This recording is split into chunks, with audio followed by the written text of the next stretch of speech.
Section 1. You will hear a woman calling an insurance company to report an accident. First, you have some time to look at questions 1 to 7.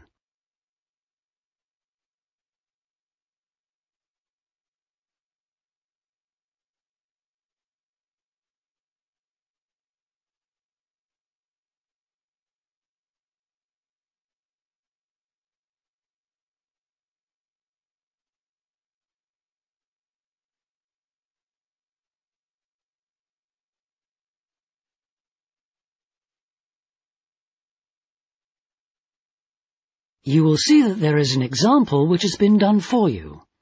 On this occasion only, the conversation relating to this will be played first. Rawlings Insurance. Good morning, can I help you? Oh, hello. I'm ringing to report an accident. A car accident? Yes. Just hold the line a moment, please. I'm putting you through to our motor insurance department. The insurance company representative is putting the client through to the motor insurance department, so motor insurance has been written in the space. Now we shall begin. You should answer the questions as you listen, because you will not hear the recording a second time. Listen carefully and answer questions 1 to 7. Rawlings Insurance. Good morning, can I help you? Oh, hello. I'm ringing to report an accident. A car accident? Yes. Just hold the line a moment, please. I'm putting you through to our motor insurance department. Hello? Hello? I understand you want to report an accident. Yes. My car's been damaged. Someone came out in front of me. Could I just check a few personal details before we go any further? Oh, yes, sorry. Your name, first of all. It's Elizabeth Rickard. Is that R-I-K-A-R-D? It's spelt with a C, not a K. Oh, okay. And your date of birth, please. It's the 8th of October, 1975. And lastly, I just need to check your address. Oh, actually, I moved house last month, so the street name's different. It's 60 Forest Road. I think you've got 22 Ash Avenue on your records. I have, so I'll just make a note of that. That's fine. And is that in the same town still, Callington? That's right.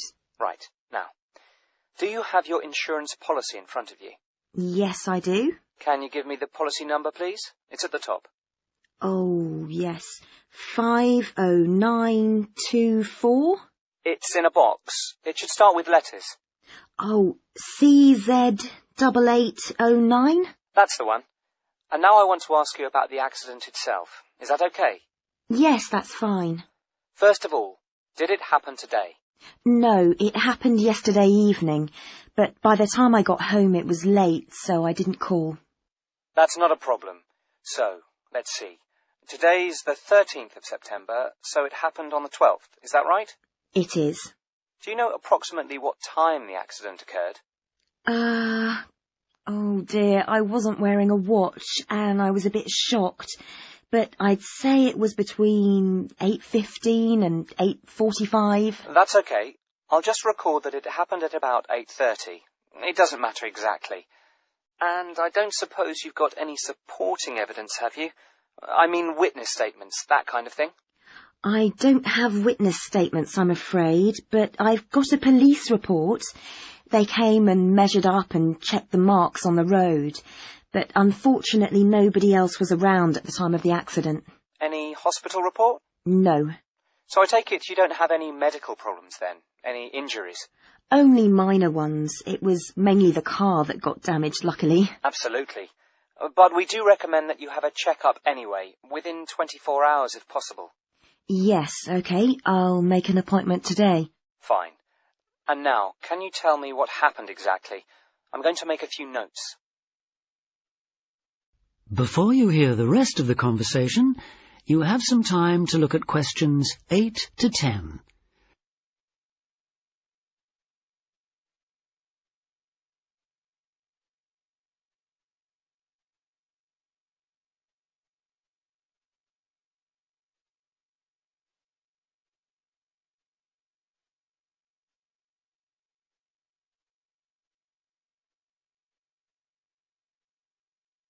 Now listen and answer questions 8 to 10.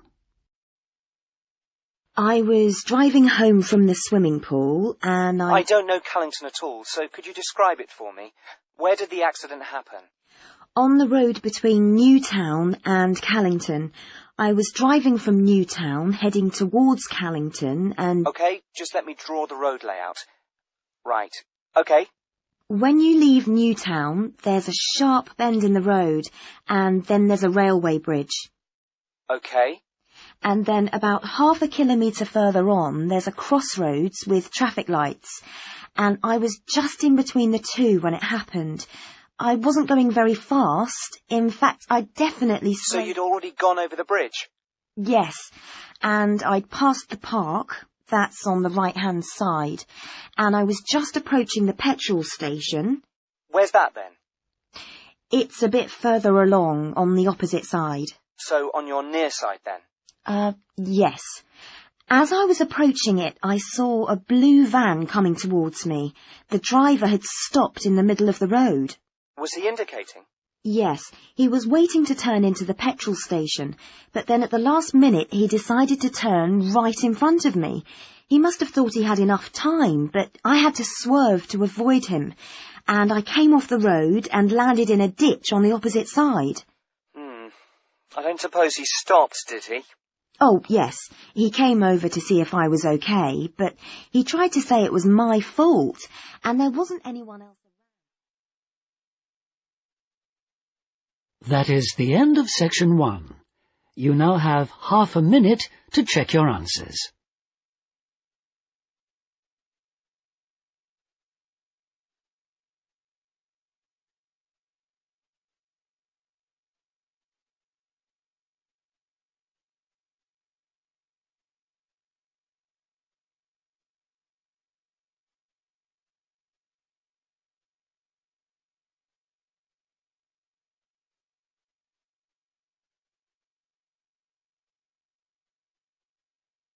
Now turn to section 2.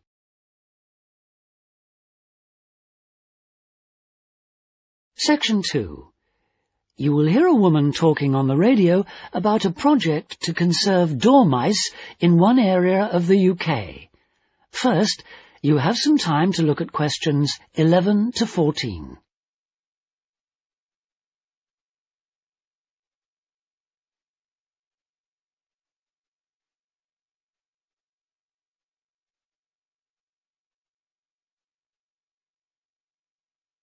Now listen carefully and answer questions 11 to 14. Good morning, and welcome to our weekly programme about countryside matters. With me today I have Jackie Lammerton. Jackie works for the nature organisation Action for Wildlife, and she's appealing for volunteers for a project she's organising. So if you think you might be willing to help, please listen carefully. Jackie. Thank you. Yes, as you've just heard, I represent a charity called Action for Wildlife, which works to protect plants and animals. And I'm here today to talk about a project to save a type of mouse known as a dormouse. We can still find the dormouse in this area, but in the last few decades, the number of dormice has seriously declined, not just in this country but across the world. There are several reasons for this: loss of habitat, climate change, competition for food. And this area of the UK is now regarded as one of the last strongholds. So naturally, we want to help the creature to survive here as much as we can. The aim of the first stage of our project is simply to identify specific locations where dormice are still to be found and estimate the number we have here. So I'll just tell you a little bit about the creature in case you don't already know. The dormouse is a very attractive, very small mammal. It only weighs about the same as a couple of pound coins. It's bright golden in colour, and it has a thick furry tail and big black eyes. Now, you've probably all seen a picture of a dormouse, but you're very unlikely to have seen a real one because they're strictly nocturnal. Also, they hibernate from October to April, so it's not around at all for about half the year. So where is the dormouse to be found? Well, dormice need to be near a variety of trees and plants, so they can be sure of a continuous supply of food throughout the spring and summer. They feed on flowers, pollen, fruit, insects, ripe nuts, things that are available in turn as the summer progresses. Here in the UK, the dormouse is most likely to live in places like hedgerows or woods, or at the edges of farmland. So how do we find out exactly where dormice are? Well, as they're hard to spot, as I said, we have to use indirect methods.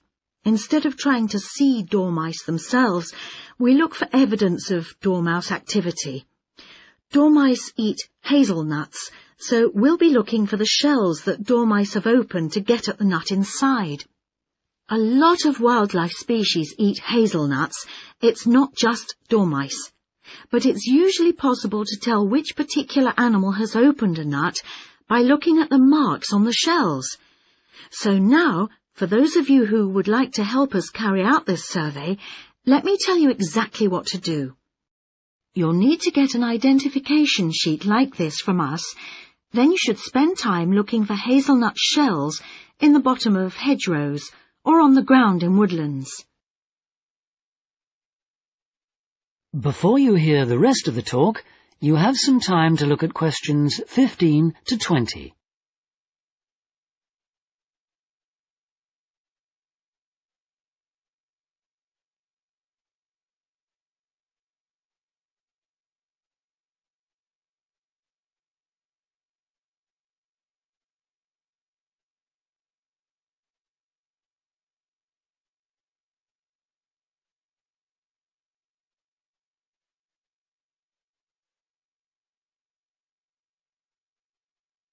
Now listen and answer questions 15 to 20.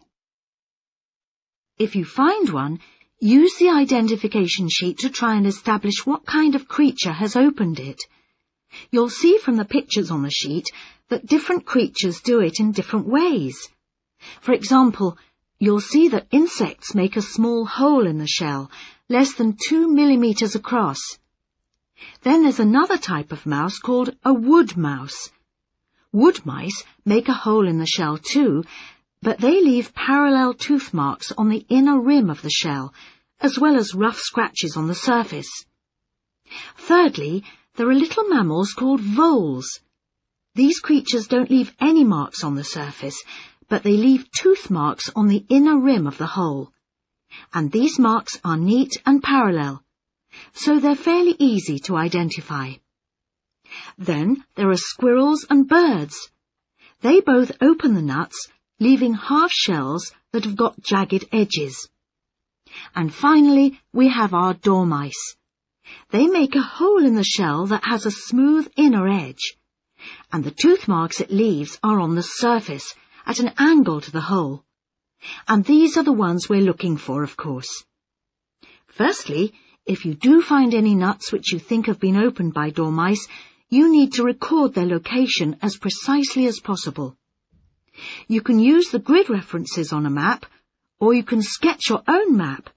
But if you do, be sure to include landmarks or road names. It's very important that we know exactly where the shells came from. Then put the nut shells in a small container. Any kind will do, a film box or a matchbox, anything that prevents them from being crushed in the post. And then finally, give them a label, just your name and contact details, and send them to Action for Wildlife. When we receive them, an expert will look at the shells to confirm your identification. The address to send them to is...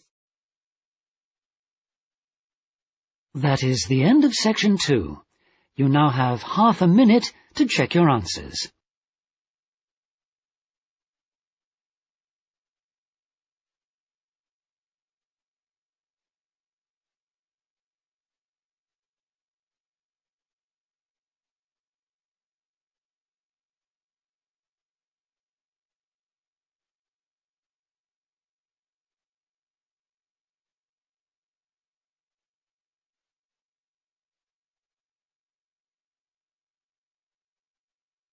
Now turn to section 3.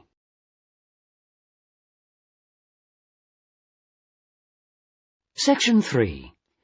You will hear two business studies students, Jack and Sarah, talking to their tutor about a presentation they are preparing. First, you have some time to look at questions 21 to 26.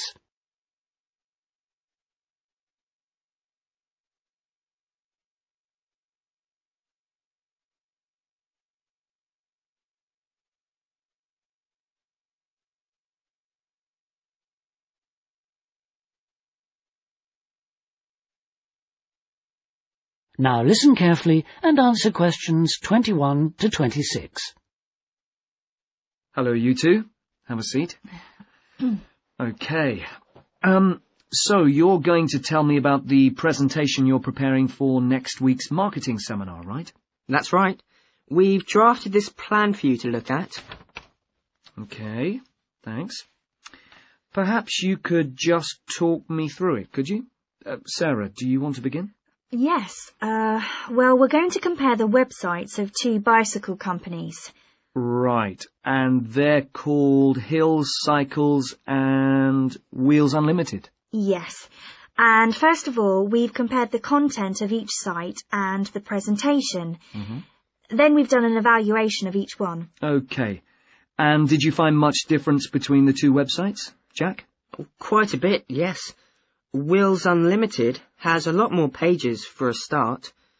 Both companies show their catalogue. I mean, pictures of different models of bike with specifications. And prices? Yes, they're there too, although they list them in different ways. Hill Cycles have got them next to the pictures, and Wheels Unlimited show them on a separate page. But Wheels Unlimited advertises lots of other products connected with bikes, like helmets and clothing and tools. Yes, all kinds of things. And Hills Cycles? No, they only show the bikes themselves. Okay. Well, is there anything on the Hills Cycles website that Wheels Unlimited doesn't have? Not really. Yes, there is. It's got a little photo of the original shop and a paragraph about the history of the company. It's family-owned. Oh, yes, I forgot about that. Right. That's the content then. And you compared the functions of the two websites, did you? Yes. Hill Cycles doesn't have any facility for online ordering. You have to ring up to order something. That's the only way you can do it. Well, no. You can send off for a paper catalogue with an order form. Oh, yes, I suppose so. But with Wheels Unlimited, you can order online or in the conventional ways. That's right. Fine. Okay. And what about the presentation? Did you find any particular differences there, or similarities? What about visuals? As I said, both the sites have got pictures, and they're both quite attractive, but Wheels Unlimited hasn't got any moving graphics. Yes. Hills Cycles has got an animated cartoon at the top of the homepage. Right. Well, it looks as if you've got plenty to talk about. There are other things too, but those are the main things we noticed. Okay, well, you'd better stick to the most obvious differences, because you've only got 10 minutes for the whole presentation, haven't you? And you said you're going to evaluate each site as well, didn't you? How are you going to do that? I mean, what criteria will you use? Before you hear the rest of the talk, you have some time to look at questions 27 to 30.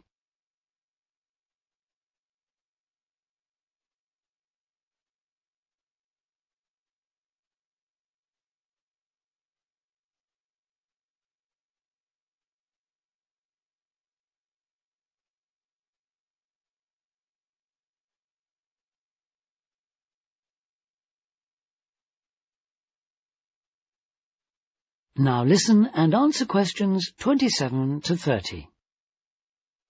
We thought we'd use 3 criteria: how attractive each website is, how user-friendly it is, and how closely it targets its potential customers. Do you think that's okay? Sounds fine, but I'd look at the criteria in a different order if I were you. Because really you've got to look at attractiveness and user-friendliness in relation to the people the website is aiming at. So I'd deal with that criterion first if I were you. Right. What about the timing? Have you thought of that? 10 minutes is very short, you know. Yes, we tried it out. Several times. and we've decided to spend 4 minutes comparing the two sites, then 3 minutes evaluating them, and leave 3 minutes for questions. That's not really enough, but... Well, it sounds about right to me. You've got 10 minutes altogether, and you've got to stick to that limit. It's good practice. And at least the audience won't have time to get bored. What visuals are you going to use? We're going to use PowerPoint and a flip chart as well. So we can show two things at once. For example, we're going to start by showing the home pages of each website, and we're going to put up a list of key features on the flip chart at the same time. OK, and it's a joint presentation, so have you decided how you're going to share the work? Yes. First we thought we'd keep taking it in turns to speak. Sarah would say a bit, then I'd take over, and so on. Then we thought we'd just divide it into 2 equal parts, and do 1 part each. But it was all too complicated. So Sarah's going to do all the talking, and I'm going to manage the visuals, and hope we can coordinate properly. It's the only way we can fit everything in. Well, good. You've obviously worked hard, and you've been very careful with the details. Only one thing I would say. Make sure that you keep your visuals simple. I mean, if you're showing a list of key features, for example, you should make it as brief as possible. Just use bullet points and simple phrases, even single words. Your audience won't have much reading time. It's a classic mistake with seminar presentations to present so much information that the audience can't process it quickly enough, and they stop listening to what you're saying. OK? Yes, right, OK. And now let's talk about something else. That is the end of section 3.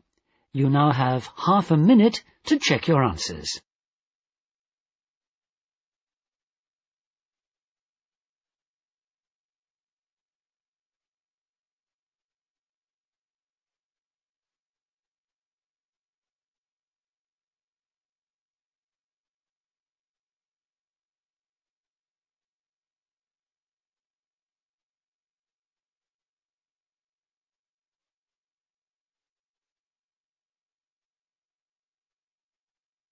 Now turn to section 4.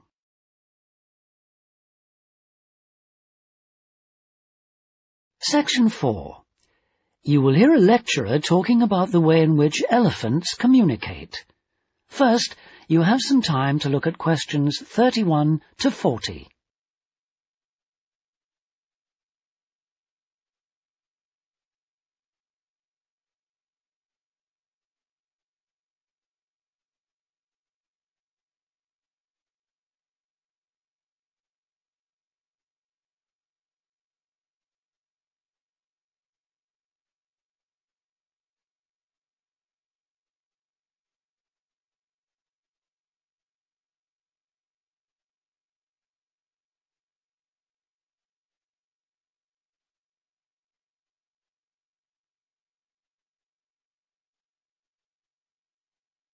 Now listen carefully and answer questions 31 to 40.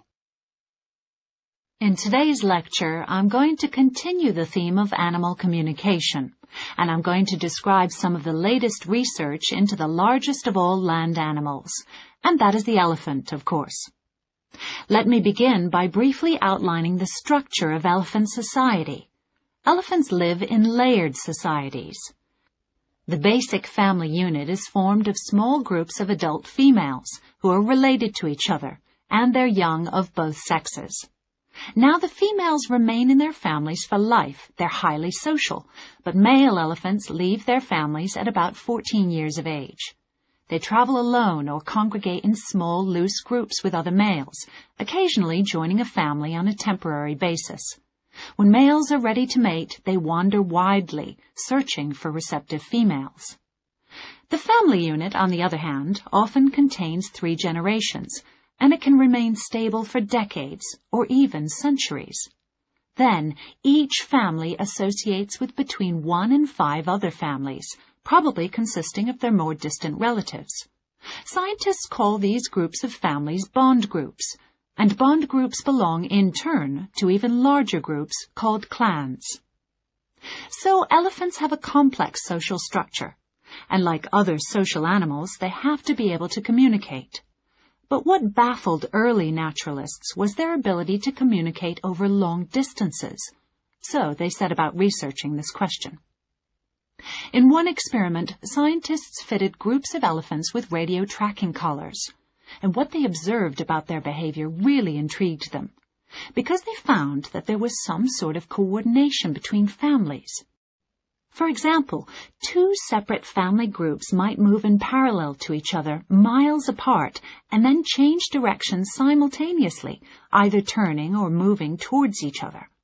Now, elephants have a keen sense of smell, which they use whenever they can. But smell alone couldn't account for these synchronized movements, because the wind often carries odors in the wrong direction. So the scientists concluded that the elephants were using their hearing instead, and attention then turned to the nature of elephant calls.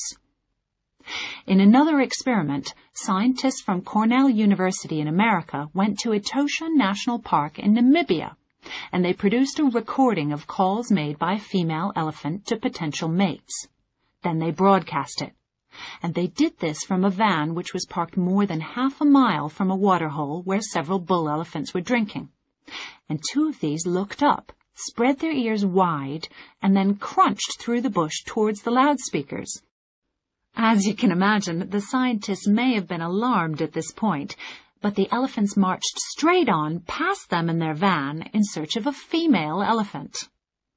But the striking aspect of this experiment was that when they replayed their recording, neither the two scientists nor the rest of their team, who were filming from a nearby tower, could hear it.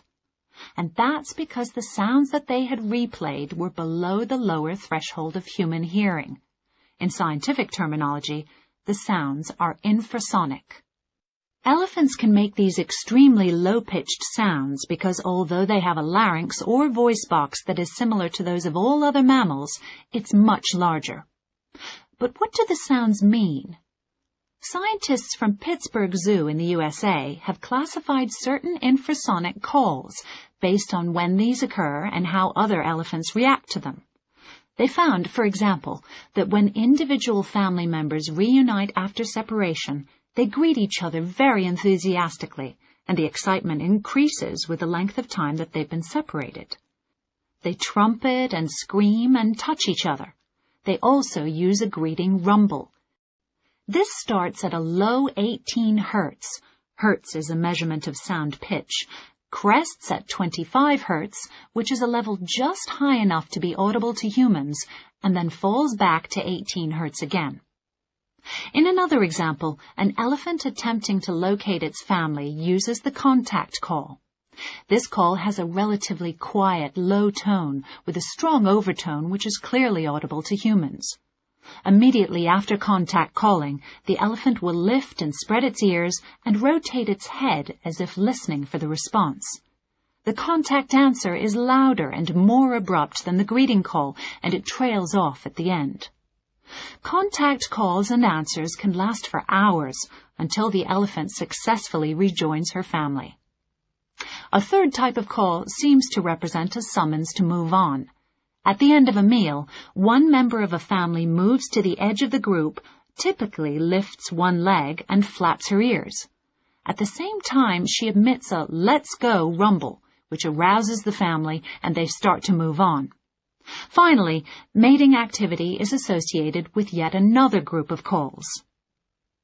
So, our understanding of elephant communication has increased considerably in recent years. However, even with the use of radio tracking collars, it's technically difficult to document the functions of long-range communication. So although scientists are aware that elephants may know the whereabouts and possibly the activities of other elephants that are several miles away, there may be a lot of subtle long-range interactions which are still not evident. That is the end of section 4. You now have half a minute to check your answers.